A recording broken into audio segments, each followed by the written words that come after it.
할렐루야. 한 주간 동안 평안하셨습니까? 또 한 주간 동안도 하나님이 여러분의 삶을 주관하기를 주님의 이름으로 간절히 축복합니다. 무더위가 막 기승을 부리고 있는 것 같습니다. 여러분이 영육간에 강건하기를 위해서 기도하고요. 여러분의 몸을 잘 관리해서 이 세상 사는 동안에 고난이 없기를 다시 한번 주님의 이름으로 부탁을 드립니다.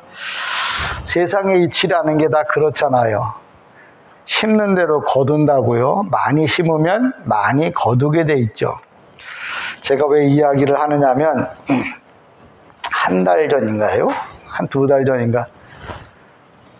역전로또 권사님이 그런 얘기를 하셨어요. 아유, 역전로또에 1등 나온 지가 오래됐다고 새벽 기도에 나와서 그런 얘기를 하시더라고요. 그래서 제가 권사님 1등은 나오게 돼 있는데 매주마다 나오잖아요. 매주마다 나오게 돼 있는데 왜 역전로또에 1등이 안 나올까요? 그러면서 제가 이렇게 이야기했어요. 권사님 하루에 100번씩 정말 역전로또에 1등이 나오게 해달라고 기도하세요. 근데 그게 많거들랑 일주일에 한 번 100번씩이라도 역전로또에 1등 나오게 해달라고 기도해 주세요. 그랬어요. 저도 그리고 그때부터 기도를 했거든요. 제가 왜 이야기를 했겠어요? 그 결과가 오늘 1등으로 나타났어요. 우리가 기도한다고 하는 말은 무슨 얘기냐면 내가 주겠다고 해도 기도하지 않으면 하나님이 주시지 않는다는 거예요. 여러분에게 무엇을 말씀드리고 싶으냐면 여러분이 복받기를 원하고 여러분이 잘 되기를 원한다면 여러분은 끊임없이 기도해야 한다는 거예요. 그 때와 기한은 하나님께 정해져 있는 거예요. 그러나 하나님은 분명히 뭐라고 말씀하셨냐면 네가 기도하지 않으면 내가 주지 않겠다고 그랬어요. 오늘도 역전로또 권사님이 그래요. 아이고 1등 나왔다. 그 일이 당신이 나온 건 아니지만 그로 인해서 역전로또의 매출이 올라갈 거고 경제적으로 뭐예요? 부유해질 거 아니에요. 여러분 예수 믿는다는 게 입으로만 믿는 게 아니에요. 삶을 통해서 열매를 맺어야 돼요. 그래야 많은 사람이 보고 저 사람 교회 다닌다 그러더니 뭔가 변화가 있네. 뭔가 새로워졌네. 아팠던 자가 건강해지고 가난했던 자가 부유해지고 남을 돌아보지 않던 자가 남을 돌아다보고 생각의 지혜가 명철해지는 이런 변화가 일어나야 세상의 많은 사람도 하나님께 영광을 돌릴 줄 믿습니다. 그러하기 위해서 여러분이 날마다 기도하는 일을 끊이지 않기를 주님의 이름으로 축복을 합니다. 제가 오늘도 예수님의 권위에 도전하는 대제사장들에 대한 말씀을 이제 나누려고 하는데요. 이 사건이 왜 생겨났느냐 하면 마태복음 21장 19절 본문에 보면 뭐라고 하냐면 예수님께서 이른 아침에 이제 성으로 들어가실 때 지금 배고픈 거예요. 그래서 무화과 나무를 찾았어요. 근데 무화과 나무를 찾는데 어떤 나무를 찾았냐면 이스라엘은 무화과 나무가 많습니다. 그런데 무화과 나무 가운데 잎이 많은 나무, 잎이 무성한 나무를 찾아서 열매를 얻으려고 했어요. 왜 그러냐면 이 무화과 나무는 잎이 무성해지면 그 무성한 나무에는 열매가 맺혀지도록 돼 있어요. 그리고 잎이 무성한 무화과 나무는 곧 종말이 가까이 왔다는. 그러니까 무화과는 여름이 뭐냐면 결실하는 계절이에요. 무화과는 여름, 우리로 말하자면 6월달, 보통 무화과가 6월달하고 9월달에 이렇게 2번 정도 따는데요. 무화과 나무의 잎이 무성하고 그러면 여름이 가까운 줄을 알라. 우리는 봄 다음 여름 그 얘기하는 게 아니고 여름이 가까운다는 말은 유대인들에게 있어서는 무화과 나무에게 있어서는 종말이에요. 마지막이 되는 거예요. 우리로 말하자면 겨울이 되는 겁니다. 그러니까 예수님이 길 가시다가 배가 고파서 무화과 나무로 갔는데 그 무화과 나무에 열매를 보려고 갔죠. 잎을 보려고 간 게 아니에요. 근데 멀리서 먼저 뭐냐면 잎이 풍성한, 잎이 큰 무화과 나무를 보고 가신 거예요. 근데 가서 봤더니 열매가 없는 거예요. 왜 그러냐면 무화과 나무는 다시 말씀드리지만 잎이 크다고 하는 말은 열매가 있다고 하는 것을 외적으로 보여주는 거거든요. 그래서 예수님이 그걸 아시고 무화과가 많이 달려있는, 무화과 잎이 많이 달려있는 그 나무, 무화과 나무를 찾아갔는데 생각밖에 무화과 열매가 없었던 거죠. 그래서 주님께서 무화과 나무를 저주하십니다. 그러니까 그 사건, 예수님이 찾아가서 무화과 열매를 따먹으려고 그랬는데 따먹지 못하고 결국 화가 나갖고 무화과 나무를 저주했다고 그러니까 많은 분들이 예수님 화가 나니까 무화과 나무를 저주했다고 이렇게들 설교를 해요. 예수님이 무화과 나무를 저주했다고 그러면 오늘 본문에 등장하는 대제사장들이 왜 열받아가지고 예수님을 쫓아와가지고 항의를 하겠느냐는 거예요. 여러분들이 성경을 봐도 성경이 뭘 말하고 있는지를 못 알아듣고 그냥 성경만 읽는 거예요. 여기서 무화과 나무, 역사적으로는 무화과 나무 맞아요. 그런데 성경에는 역사적인 무화과 나무를 기록하려고, 그걸 알려주려고 성경에 써놓지 않아요. 이 무화과 나무는 어떤 걸 상징하느냐? 여러분 잘 아다시피 이스라엘 백성이 출애굽을 해서 이제 모세에 의하여 이끌려오다가 모세가 먼저 하나님 나라로 가고 여호수아가 이제 가나안, 거기 요단강을 건너 가나안 땅, 지금의 이스라엘 땅으로 들어가기 전에 12명의 정탐꾼을 보냅니다. 12명의 정탐꾼을 보내서 너희가 가서 그 이스라엘에 대해서, 지금의 가나안 그 땅에 대해서 자세히 알아보고 그리고 그 땅의 열매를 가지고 와라. 그 땅에서 나고 있는 열매를 가지고 와라 그랬어요. 12명의 정탐꾼들이 다 돌아다니면서 보다가 그 땅의 열매를 갖고 오라 그랬으니까 열매를 갖고 왔는데 그때 갖고 온 열매가 뭐냐면 무화과 열매. 왜? 무화과는 그 이스라엘 땅에서 나는 열매거든요. 그러니까 그 땅이 바로 뭐냐? 가나안 땅이라는 걸 여호수아에게 알려준 거죠. 그래서 이들이 무화과 열매를 갖고 왔는데 그 얘기는 무슨 얘기냐면 오늘 성경에 무화과 나무가 있다 그러면 그 무화과는 뭐냐면 바로 뭐냐면 가나안 땅에, 다른 말로 말하면 무화과 잎이 많다고 하는 것은 교회, 이 이스라엘 땅 그러면 바로 뭐냐면 교회를 상징하는 거죠. 그게 무화과 열매는 뭐냐? 그 안에 있는 성도들을 보고 말하는 거예요. 근데 잎이 무성하긴 한데 교회가 크긴 한데 열매가 없다. 다른 말로 말하면 교회 다닌 경력은 많은데 하나님 보시기에 하나님이 잡수실 만한 열매가 없다. 그러면 성경에서 뭐라고 말해요? 예수님이 무화과 나무를 저주하듯이 열매가 없는 교회나 성도는 하나님이 저주한다는 말은 그를 버린다는 말이에요. 버린다는 말은 다른 말로 말하면 지옥 간다는 말이에요. 이스라엘 백성에게 있어서 무화과는 상징이에요. 그러니까 무화과 그러면 이스라엘을 말해요. 또 포도원 그러면 이스라엘을 말해요. 성경에서.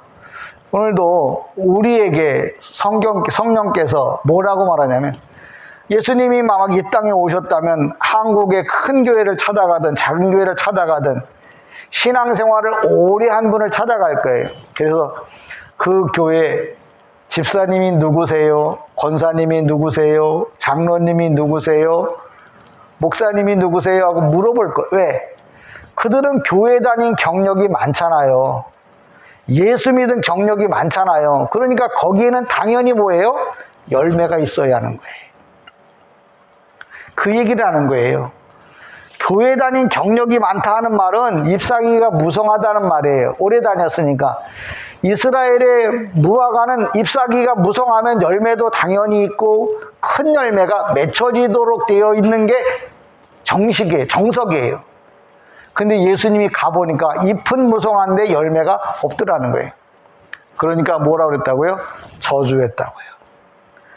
예수님이 나무를 저주했다는 말이 아니고 오늘날 교회를 다닌 지는 오래되었는데 하나님 보시기에 합당한 열매가 없다면 주님은 뭐예요? 그 사람을 저주한다고, 그 사람을 버린다고, 그 사람 지옥 보낸다고 하는 이야기를 성경에서 그렇게 비유로 설명하고 있는 거예요. 그럼 나는 나무 잎만 무성한 교회 다니기만 오래 다녔지, 정말 하나님이 내게 오셔서 먹을 것을 찾으실 때 내가 내어줄 것이 있을까 하는 거예요.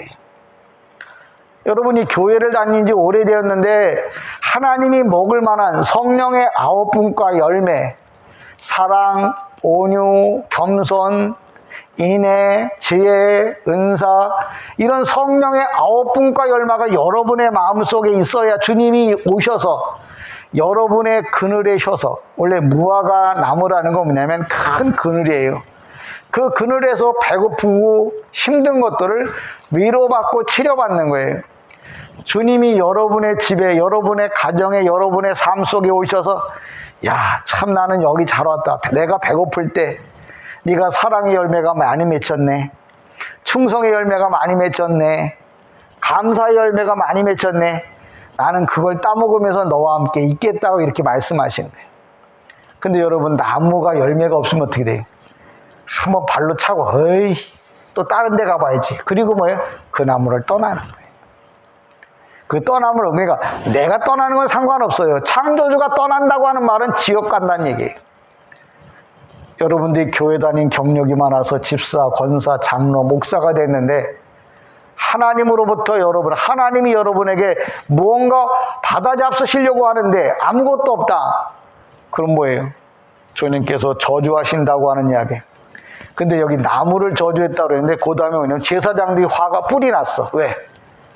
제사장들은 알거든요. 무화과 나무를 저주했다는 게 아니고 이스라엘의 지도자들을 저주했다는 걸 알아요. 그러니까 뿔이 나고 화가 나가지고 예수님한테 달려든 거예요. 아, 예수님, 당신이 뭔데 우리 보고 이래라 저래라. 그래도 우리가 명색이 큰 교회 목사고 큰 교회 장로인데 우리 보고 잘했다 못했다 말하는 당신은 누구요? 하고 대드는 거예요. 그때 예수님께서 23절부터 이야기를 해요.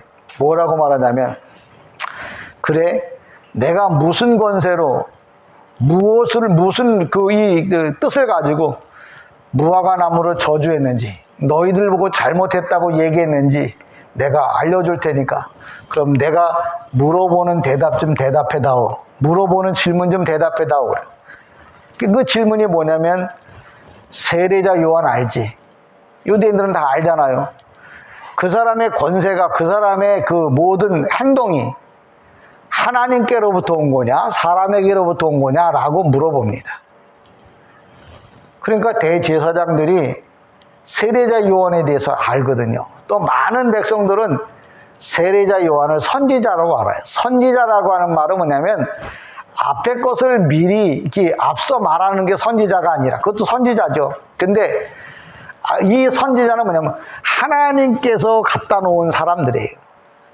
하나님이 명령하셔서 그 명령을 따라서 순종한 사람들이에요. 그래서 선지자거든요. 그러니까 세례자 요한은 하나님이 보낸 선지자가 맞아요. 근데 그걸 이스라엘 백성의 지도자들이 그 선지자 아니라고 말하면 백성들이 벌떼같이 일어나서 그 제사장과 서기관들을 때려 죽일 거고, 그렇다고 세례자 요한이 하나님께서 보낸 자라고 말하면, 그럼 너희는 하나님께서부터 보낸 자인데 너 왜 그의 말을 듣지 않았느냐고 또 이 서기관과 대제사장과 바리새인들이 곤욕을 치를 거거든요. 그러니까 둘들이 의논하기를 뭐라 했냐면, 여기 본문에 보면 대답하여 이르되 우리는 대답 안 하겠노라. 왜? 이렇게 말해도 걸리고 저렇게 말해도 걸리니까 나는 말 안 하겠다. 이렇게 이야기를 합니다. 예수님께서 니네가 그렇게 말하니까 나도 대답을 안 해주겠다. 무슨 권세로 그렇게 했는지, 무슨 권세로서 그 무화과 나무를 저주했는지에 대해서 말하지는 않겠다. 그러나 내가 다시 한번 너희에게 스스로 깨달을 길을 알려줄게. 그러면서 오늘 비유의 말씀을 하셨어요. 그게 뭐냐면, 어떤 집에 아들이 둘이 있었다. 큰 아들, 작은 아들이 있었는데 큰아들 보고 아버지가 이렇게 말한 거야. 얘야, 오늘로 포도원에 가서 좀 일 좀 해라. 포도원이라고 하는 말은 이스라엘은 포도가 많이 있어요. 무화과 포도가 많이 자라요. 그 포도원에 가서 일하라고 하는 말은 이스라엘 땅에 가서 이스라엘 나라를 위해서, 우리에게 이 말씀이 들려진다면 여러분 보고 포도원에 가서 일을 하십시오라고 말하면 나 포도원 없는데 라고 말하면 성경의 말씀을 이해 못하는 거예요. 여기서 포도원이란 말은 뭐냐면 영적으로 말하면 교회, 하나님이 기뻐하는 일을 말하는 거예요. 그러니까 큰 아버지가 큰 아들에게 얘기한 거예요. 너 하나님의 교회를 위하여 충성 한번 해봐라. 또 하나님이 기뻐하는 일을 좀 너 해봐라 하고 아버지가 이야기를 하니까 그 큰 아들이 어떻게 말해요? 예, 제가 당연히 가야죠. 당연히 가서 해야죠. 그리고 가갖고는 뭐예요? 가지 않았더라. 둘째 아들에게 물어본 거야. 둘째 아들에게 똑같이 물어봤어요. 야, 너 오늘 포도원에 가서 일 좀 해라. 그랬더니 둘째 아들은 뭐냐면 싫어요. 내가 그걸 왜 가요? 내가 놀기도 바쁘고 할 일도 많은데 내가 교회 가서 뭐 할 게 있다고. 안 가요. 그리고 떠났단 말이에요. 근데 둘째 아들이 그렇게 말하고 난 다음에 깨달았어요. 깨달았다고 하는데 그럼 어떻게? 첫째 아들은 그 머리가 나빠서 못 깨달았느냐? 그럼 둘째 아들은 머리가 좋아서 깨달았느냐? 그렇지 않아요. 오늘 본문에도 보면 뭐라고 얘기를 하냐면 32절에 요한의 의의 도로 너희에게 왔거늘 너희는 그를 믿지 아니하였을 때 세리와 창녀는 믿었으며 너희는 이것을 보고도 끝내 뉘우쳐 믿지 아니하였도다. 이 얘기는 뭐냐면 세례자 요한이 와서 회개하라고 막 외칠 때 둘째 아들은 그 말을 듣고 자기가 잘못 살았구나, 하나님의 뜻을 떠났구나, 하나님의 방법대로 살지 못했구나, 그리고 회개하고 예수께 돌아왔다는 말을 하는 거예요. 근데 첫째 아들은 세례자 요한이 하는 말을 다 들었어요. 그럼에도 불구하고 회개하지 않고 예수 앞에 돌아오지 않았다는 말을 이렇게 표현하는 거예요. 그러니까 여러분들이 성경을 보고도 이게 무슨 말인지 무슨 뜻인지 모르고 아니면 그냥 내 방식대로 이걸 이해하고 설명하면은 여러분 하나님 나라의 말씀이 될 수 없어요. 그래서 항상 목사가 전문적으로 연구한, 그래서 목사를 통해서 하나님의 말씀을 여러분이 들어야 여러분 안에 믿음이 생기고 또 믿음이 생겨야 여러분의 삶이 복된 삶으로 바꿔진다는 것을 이야기하고 싶습니다. 그러니까 오늘도 그 둘째 아들이 뉘우쳤다는데요. 그 뭐 어떻게 언제 무엇 때문에 어떻게 무엇 때문에 뉘우쳤느냐? 이 사건은 뭐냐면 세례자 요한이 왔을 때 유대인들을 회개하지 않았다는 거예요. 근데 여기 뭐냐면 창기와 세리 이렇게 말하는데 창기와 세리라고 하는 것은 뭐냐면 유대인에게서부터 버림받은 사람들을 다 그냥 세리와 창기라고 그래요. 오늘날로 말하는 그 가서 몸을 팔아서 먹고 사는 그런 사람이 아니고 세상 유교적인 세상으로부터 버림받은, 그러니까 우리로 말하면 차상위 계층에 속해 있는 사람들을 보통 둘째 아들이라고 표현해. 창기와 세리라고 성경에서 표현하는 거야. 야, 이 많은 사람들이 그러면 다 그 몸 팔아서 먹고 사는 사람이야? 왜? 한글 번역을 놓고 그냥 그렇게 해석을 한다니까. 이건 그런 게 아니고 힘이 없고 주권이 없는 사람들을 가리켜서 세리와 창기라 이렇게 표현하는 거거든요. 근데 그런 사람들이 예수의 복음을 듣고 주께 돌아와 회개하고 예수님을 나의 구세주로 믿게 되어짐을 성경이 우리에게 말해주고 있는 거거든요. 그러니까 여러분들이 집에 가셔서도 다시 한번 이 마태복음 21장 이 12절로부터 32절까지 한번 또 읽어보세요. 그러면 또 생각이 달라질 거예요. 아, 예수님께서 무화 길가에 가 있는 무화과 나무, 그것도 그냥 잎이 무성한 무화과 나무를 향해서 갔어요. 왜? 그 무화과 잎이 무성하다는 말은 그 나무 뒤에 열매가 있다는 걸 상징적으로 보여주는 거거든요. 근데 가봤더니 없다는 거예요. 그래서 지금 무화과 얘기를 하는 게 아니고 교회가 그렇게 크고 예수 믿는 경력이 그렇게 많은데도 그래서 주님은 당연히 글로 가죠. 왜? 무화과 잎이 큰 것처럼 교회에 다닌 경력이 많으니까 당연히 그곳에 가면은 주님이 원하는 열매를 먹을 줄 알고 가신 거예요. 가봤더니 열매가 없다는 거죠. 오늘날 여러분들이 예수를 믿는다고 내가 오래 믿었다고 자랑을 할 게 아니고 주님이 오셨을 때에 주님께 대접할 것이 여러분에게 있냐는 거예요. 난 돈도 없고요. 난 가진 것도 없고 우리 집은 조그매요. 주님은 그런 걸 원하는 게 아니에요. 성령의 9분과요. 네가 주님의 이름으로 사랑했냐? 주님의 이름으로 인내했냐? 주님의 뜻대로 네가 전도했냐? 주님이 원하는 것을 네가 찾아갔느냐? 성령의 9분과 신호애락 그것들을 네가 하고 있었느냐? 주님은 그 열매를 내게서 보려고 내게 오시는 거예요. 예수님이 무화과나무를 찾아갔다고요. 예수님이 여러분의 가정을 찾아오신다는 말이에요. 그럼 여러분의 가정에, 여러분의 마음속에 여러분 주님이 찾아오셨을 때 여러분은 어떤 열매를 주님 앞에 대접할 수 있겠냐는 거예요. 오늘 성경이 우리에게 주고자 하는 메시지는 그거예요. 주님이 찾아왔을 때 그 주님 앞에 무엇을 대접할 수 있겠냐는 거예요. 예수님이 무화과나무를 찾아가셨대. 그 무화과나무가 이스라엘이고요. 영적으로 우리라고요. 성도라고요.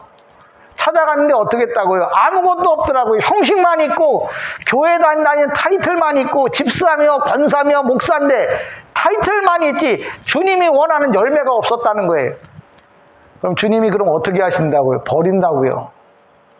오늘도 왜 이 말을 우리에게 전해주는 겁니까? 내가 교회 다닌 경력이 많은데 집사, 권사, 목사인데 하나님이 날 찾아왔을 때 내가 하나님 앞에 대접할 것이 있겠냐는 거예요.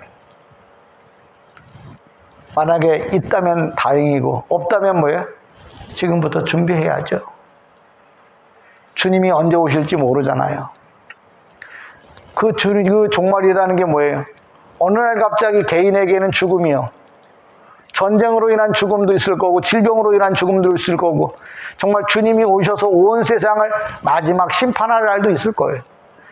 그런 때가 가까이 오면 올수록 여러분들에게 먼저 성경께서 세례자 요한이 와서 외친 게 뭐냐면 회개하라.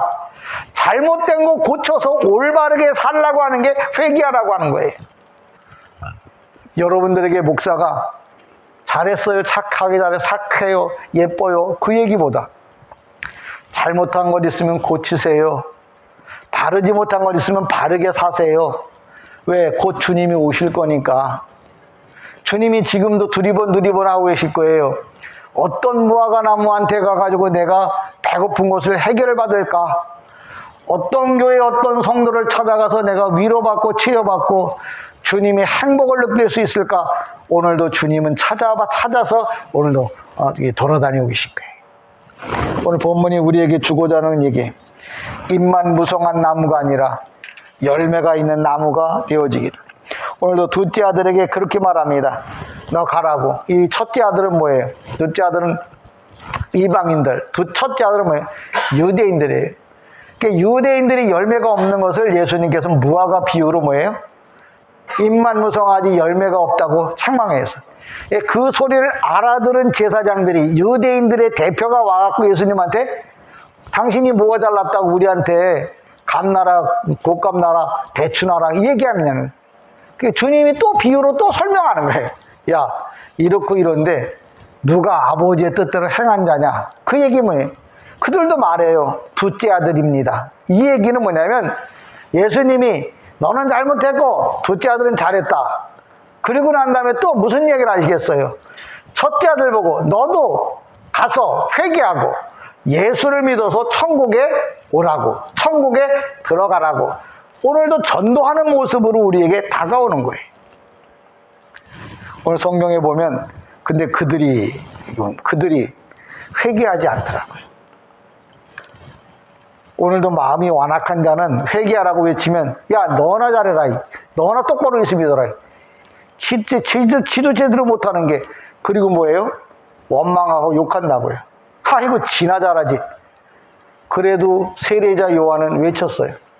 그것 때문에 뭐예요? 이방 사람들이, 우리가 회개하고 죽게 돌아와서 구원받고 하나님의 백성 되었다고 하는 것을 오늘도 성경에서 우리에게 이야기를 합니다. 저와 여러분이 이 땅에 사는 동안에 정말 하나님이 전해주시는 말씀을 잘 들어서 그 말씀을 여러분이 실천에 옮겨야 돼요. 이게 듣기만 하고 실천하지 않으면 입만 무성한 거예요. 교회에 대해서 모르는 게 없어요. 근데 열매가 없으면 입만 무성한 거예요. 입이 무성하다고 하는 말은 그 뒤에 열매가 반드시 있다는 걸 전제하고 입이 무성해야 돼요. 내가 교회를 오래 다녔다고 하는 것은 내가 그 뒤에 아름다운 성령의 9분과 열매가 있는 것을 전제하고 입이 커야 돼요. 근데 입만 키우느라고 열매가 없어요. 저도 이 옥상에다가 나무를 심어봐서 토마토를 심었는데 정말 가지가 튼튼하다고요. 이 가지가 튼튼해. 그래서 열매를 많이 맺을 줄 알았더니 열매는 요만큼밖에 안 맺더라고요. 물어봤더니 잎을 키우느라고 열매를 못 맺었다는 거죠. 오늘날 교회에서 이름 내려고, 명예 내려고, 자기 자랑하려고 그러다 보니까 이 자기 명예는 냈고 이름은 냈는데 실질적으로 주님이 보실 때는 열매가 없더라는 거예요. 열매가 있어도 먹지 못할 만큼 조그만 열매였다면 그건 실패하는 인생이에요. 저는 여러분이 영적으로 오늘 본문에 지금 자기가 자기 명예를 훼손한다고 예수님에게 달려들었지만 실질적으로 그 사람은 뭐예요? 주님의 뜻대로 살지 않았고 자기 뜻대로 살았다는 사람, 자기 뜻대로 살았다는 거예요. 여러분이 정말 하나님을 섬긴다면 하나님의 뜻대로 살아가기를 다시 한번 주님의 이름으로 축복합니다. 32절의 결론이 그렇게 끝내요. 요한이 의의 도를 너희에게로 왔거늘 너희는 그를 믿지 아니하였으되 세리와 창녀는 믿었으며 너희는 이것을 보고도 끝내 뉘우쳐 믿지 아니하였도다. 여기 끝내 뉘우쳐 믿지 아니하였다는 말은 유대인들을 말하는 거고, 다른 말로 말하면 이 땅에서 예수 믿으라고 그렇게 말했는데도 불구하고 안 믿는 사람들은 바로 영적으로 말하면 유대인 거예요. 그들이 뭐예요? 큰아들인 거예요. 하나님의 축복을 받을 만한 자격이 있는데도 불구하고 그 자격을 뭐예요? 누릴 수 없는 사람이었다는 거죠. 그래서 큰아들 그러면 유대인 또는 그렇게 예수 믿으라고 부탁하고 또 전도하고 또 했는데도 불구하고 코로나 때문에 못 와요. 바빠서 못 와요. 아파서 못 와요. 그러면서 뭐예요? 주님의 부름에 초청에 응하지 않는 사람들. 그 사람들은 뭐예요? 주님께서 무화과 나무를 저주한 것처럼 그의 영혼을 저주한다. 그러니까 주님께서 저주한다고 하면 그날 그때 바로 뭐예요? 죽는 게 아니죠. 나무도 베어놓으면 한참 갑니다. 꽃도 베어놔도 한참 피어 있어요. 그러나 결국은 그날 그 시에 죽은 거죠. 여러분이 예수 믿는 날, 그날이 사는 날이요. 여러분이 예수를 떠나는 그날이 뭐예요? 죽는 날인 거예요. 저는 여러분이 요한복음에 기록한 대로 요한이 말한 하나님의 뜻은 뭐예요? 헬라어로 말하면 디카이오시네요. 실행하는 의예요. 세례자 요한이 회개하라고 그렇게 말해서 디카이오슈네. 너 내 말을 듣고 실행하라. 실질적으로 주께로 돌아오라고 말을 했다고요. 근데 그 말을 듣고 돌아온 사람은 여기 창기와 세리였다고 그랬어요. 근데 서기관과 바리새인들, 유대인들은 뭐예요? 아이고 지금은 바쁘니까 내가 죽기 전에 믿을게요. 아이고 예수는 무슨 예수, 죽으면 고만이지. 세례자 요한이 한 말을 듣고도 뭐예요? 돌아오지 않은 자들이 바로 유대인이죠. 오늘날 많은 사람들이 세상에 유대인처럼 사는 사람들이 많아요. 무슨 이유를 대서라든지 뭐예요? 교회 안 오려고 하고, 무슨 이유를 대서라든지 뭐예요? 하나님의 교회에 예배드리러 안 오려고 그래요. 근데 그러면 그냥 그걸로 끝나면 좋겠는데, 분명히 성경은 뭐라냐면 예수님께서 무화과 나무의 열매를 보시고, 열매는 잎을 보시고 열매를 얻으러 갔다 못 얻으니까 저주했다고요. 여러분, 예수를 믿어도 되고 안 믿어도 되는 건 절대 아닙니다. 예수를 꼭 믿어야 돼요. 그래야 여러분의 영혼이, 그 믿는 사람이 하나님 나라에 들어갈 수 있는 거예요. 저는 여러분이 무슨 일을 만나든지 무슨 상황이든지 간에 예수를 꼭, 그것도 뭐예요? 여러분이 이 세상 떠나는 날까지 예수가 나의 구원자라고 고백하는 신앙을 가지고 이 세상을 끝나기를, 이 세상을 마치기를 다시 한번 주님의 이름으로 간절히 축복합니다. 아멘. 기도합니다. 하나님 아버지,